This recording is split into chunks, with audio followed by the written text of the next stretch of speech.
ending? It looks like you feel like something here is about to end. Or maybe there is something here that you need to end. Okay? In order to start again. You know, not all endings, no, ay masakit. Pero may mga endings talaga na mahirap. Pero parang because of those, you can be able to start again. Diba? Parang may ganun. Pero wait lang. Okay? Kuha pa tayo more. Let us see what do we have here for you guys today. And what is this ending all about? If there is.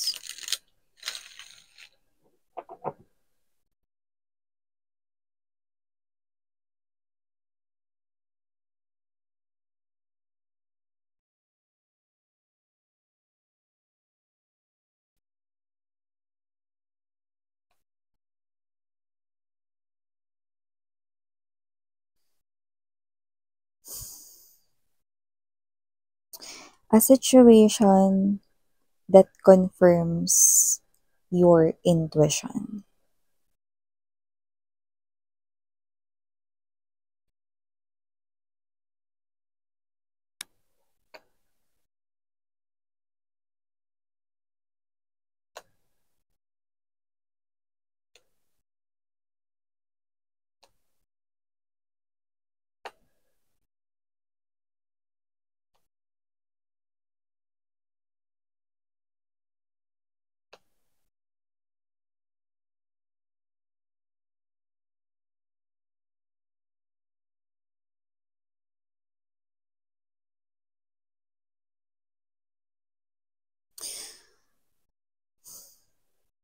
Dumating na yung pinaka kinatatakutan mo.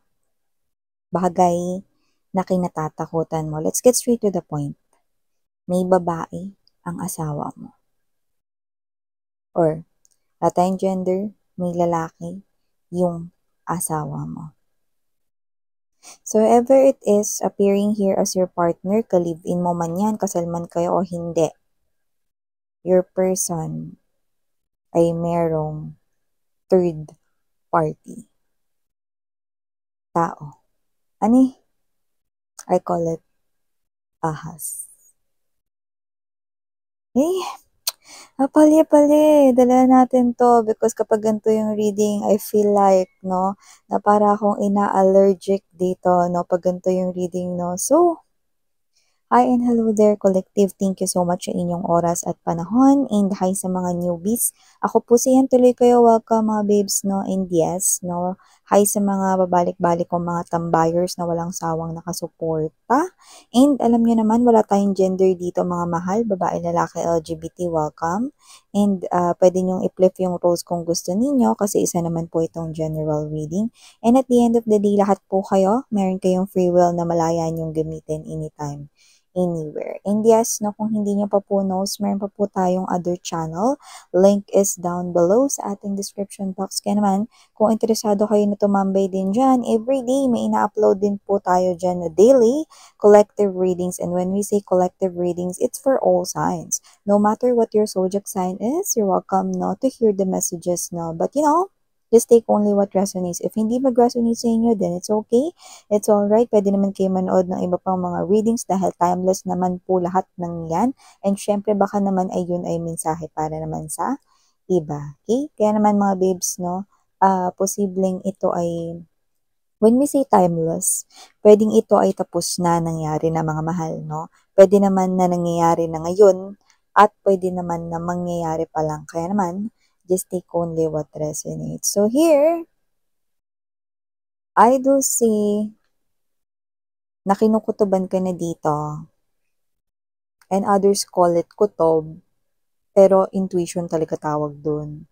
High Priestess energy, Queen of Cups right here. This is you. You feel like something here is off. Kinikilos ng iyo ritong partner, ng iyo ritong person, parang may mali, may kakaiba, yung iba harap-harapan pa kayo rito, no? Naginti yung ginagawa niya rito, no? This person here, no? This person here giggles, no? I'm hearing giggles. Alam niyo yun, yung parang kinikilig, napapa-react rito with voice, no? And that person right here is, chatting, texting, may kausap, kind of thing. Giggles, nandun ka, okay? Sinungaling, Seven of Swords energy, okay? Sasabihin, friend yun, or meron siyang nakitang nakakatawa, whatever, anya. This person here is talking with someone else. Okay? Yeah, grabe. Nagulat din ako, no? Nakakapagsalita pala yung ahas. Kala ko puro, shh. Kala ko puro ganun lang yun, no? Yeah, the ahas is speaking pala, no? So, yeah, okay. I wonder why, no? Well, I can say, extraordinary. No? So, kung sino man yung energy nito, no, I do pick up right here na ito yung bagay na parang hindi nagpapatulog ng maayos sa'yo sa gabi. No? And yung iba sa inyo, no, dahil sinungaling nga itong person na to at magaling siya dito magtago, pero alam niyo yun, ang lakas ng inyong kutob dito, no? So, tama. This is a situation right here that confirms your intuition. Yung iba patago pa rito, pero iba harap-harapan, no? So, dito mga babes, no? This person right here, no, harap-harapan na pero hindi pa rin umaamin. So, ito yung nagpapasakit rito ng ulo ninyo, no? This person right here is meron talaga siya ritong iba, no? And with the Three of Swords energy, that is very strongly evident from here. This is a proof, no, na talaga naman na nakakasilaw dito, no, sa aking paningin, no, to the point na ligo. Kaya kung sino man tong energy na to mga babes, no, nakikita ko rito na pagod na kayo to deal with this person right here, but you're trying to hold on to this individual because maybe you love this person right here, maybe you're thinking someday this person here will change, or maybe mali ka lang ng hinala, no, pero tama ka. This person ay may babae o lalaki, and this is what makes you scared, afraid na malaman ito or ma-reveal ito na confirm na totoo nga yung kutob mo. And I don't want to hurt you guys, but this is something here that you need to know. Truth right here will be evident. You will definitely witness right here kahit natakot ka na malaman na totoo na meron pala talaga, no? But the truth right here will set you free. Ace of Swords energy. Hindi pwedeng mapagod ka lang. Gano'ng katagal ka magtitiis, gano'ng katagal ka mapapagod. Okay? Yung maglakad ka nga lang from here, no? And kung saan man yung bahay ninyo, up to dun sa sakayan, no? 'Di ba? Nakakapagod, no? Eh yung tiisin mo yung ganitong klase ng partner na kakasama mo palagi, na iba kasama nyo sa bahay. Okay? Ganyan yung pinapakita niya rito. Okay? This person right here is playing mind games sa inyo. This person right here is doing tricks right here sa inyo. And it has something to do with connecting here with someone else. Kahit ako, alam kong hindi nyo deserve yun. Okay? So, nakikita ko dito mga babes, no, that this is you, nasasaktan ka rito, no? How can this person here kayang magawa yan sa inyo rito? All you do lang naman sa kanya is to show you that you care, treat him special or her special right here. Always be there, no? Mapa-financial man yan or whatever, no? So, saan naging mali? Diba? Bakit sa kabila ng lahat ng ginawa mo, ganyan pa rin yung ginawa niya sa inyo? Well, lagi kong sinasabi sa inyo, human beings tend to be greedy, at kahit na you are giving them everything that they need and everything that they want, kapag meron silang desire and they're lasting, like naglalaway silang makuha yon, human beings tend to be maging monster. And your person turned out na naging monster siya rito. Why? Because there's someone else right here. Okay? This person right here is claiming mas maganda, mas guwapo ito kaysa kay Collective. What? But the first time na nakita mo yung mga nakshis ko rito, para ka ring naglaway sa kanila. Ngayon, bakit? Hindi sila nakakapag-ayos ng maganda, hindi na sila ganun yung hubog ng katawan nila. Dahil nanganak na sila, nagkaroon sila ng anak, di sila masyado makapag-ayos dito, ganun. Do you think hindi rin magiging ganyan yung pinili mo kapag ka na-haggard na yan at nagkaroon na rin siya ng ibang mga problema? At tingin mo magiging haggard yung mga collective ko dito kung hindi dahil sa kagagawan mo? Ego. Kaya kung sino man tong energy na to, no, this person right here is claiming na mas better sa'yo yung third party. Again, nakita ko nga, okay, nag-aayos, palaayos, no, pero alam ninyo, mas maganda pa rin kayo at higit na mas maganda yung ugali ninyo kesa dito sa energy na ito, no. Pero dito maaring may tanong kayo, Miss Yan, alam ko na niloloko ko ng asawa ko rito, ng partner ko, ng boyfriend ko, ng girlfriend ko, ng ka-live-in ko, yan o, ng person ko. Pero bakit nananatili pa rin siya sa buhay ko? Well, yeah, meron siyang third party rito. Pero kaya siya nananatili dito mga mahal, no? Is kung sino man yung babae niya or kung sino man yung lalaki niya, is the same energy na ini-embodies niya. That third party is broke. Di ba yun yung binibigay natin na description kapag ka ang isang tao ay walang-wala? So, yeah, tama ang iniisip mo. Wala ring pera yun. Parehas lang silang broke dito. Kaya kung bakit nananatili pa yung person mo dyan sa bahay ninyo at hindi siya umaalis, no? Or bakit siya rito nakikisama pa rin sa iisang bubong sa inyo or kung bakit nakakonect pa rin siya sa inyo, simple lang. Because the third party is broke. Kailangan ng person mo ng masisilungan at ikaw ang may bahay dito. Okay? Ikaw ang may roof, 'di ba? So, kailangan ng person mo ng pera. Mas may pera ka, mahal, oh. Okay? So, nakikita ko rito, mga babes, no, that you are really far better than the third party right here. They're both broke. 'Di ba? So, this person here is just staying dahil may napapala siya sa inyo. They're using you. Because you have yung wala doon sa third party. Now, spirits are saying with the strength card right here, 4 of coins energy and the 8 of cups, nakikita ko dito may natitira pa kayo ritong lakas.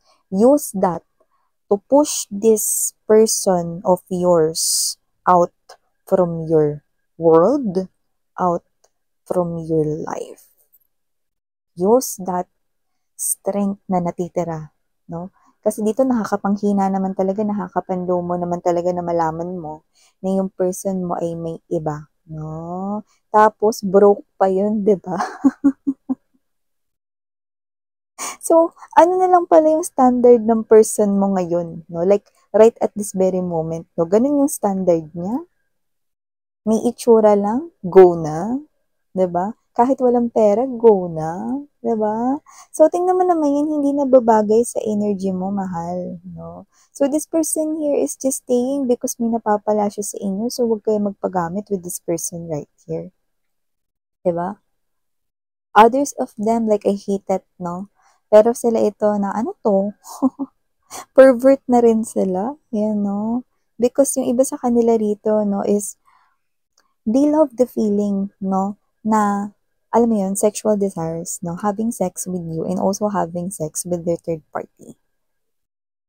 Yeah, I know, gross. Pero yun yung nakita ko dito sa iba sa kanila. So, nandyan lang sila because they want something from you. Body? Yeah, meron sa kanila. Money? Marami sa kanila. Bubong, tirahan, pagkain, may nakakain dito, may napapala, nabubuhay sila sa'yo. Marami. Diba?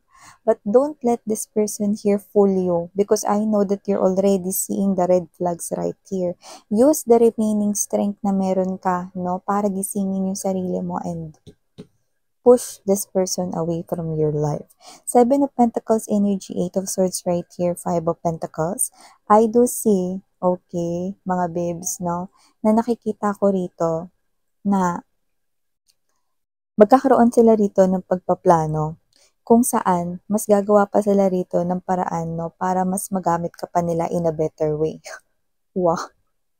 So, wag kang magpagamit sa kanila rito, no? So, nakita ko dito ng mga situation kung saan may money involved, no? Na parang siguro palaki ng palaki yung hihingin sa'yo rito ng asawa mo or whatever, no? Pero, mapupunta lang din yun, no? Sa pagsisimula nilang dalawa. What? You think they will have a happy ending right here kung sakali man rito na may makuha sila rito, no? Na money from you, property, whatever.